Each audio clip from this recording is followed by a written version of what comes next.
तुम्हाला काय वाटतं की नेते कसे ठरतात, नेते कसे घडतात? नेतृत्व म्हणजे लोकांनी तुम्हाला पदावर बसायची परवानगी दिली आहे.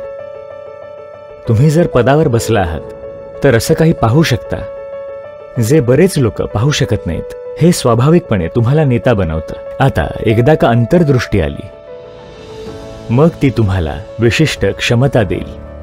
पण तुम्ही जर अंतर्दृष्टी आणि सचोटी ह्याचा मेळ घातला नाही तर ज्यांनी तुम्हाला वर बसवलंय तेच खाली खेचतील. तर ह्या दोन गोष्टी आहेत ज्या महत्वाच्या आहेत आणि प्रेरणा देखील. तुम्ही पुरेसे प्रेरित नसाल तर नेतृत्वाचं काम कठीण ठरतं. तुमची अंतर्दृष्टी पुरेशी खोल आहे की जे तुम्ही पाहतात ते इतकं मूल्यवान आहे. तुमच्या भोवतालचे ते पाहू शकत नाहीत. त्याला पोहोचवणं कृतीत आणि जीवनात. आणि तुमच्याकडे जरुरीची सचोटी आहे ते पोहोचवण्यासाठी. आणि तुम्ही पुरेसे प्रेरित आहात त्याबाबत अखंडित प्रयत्नांमध्ये.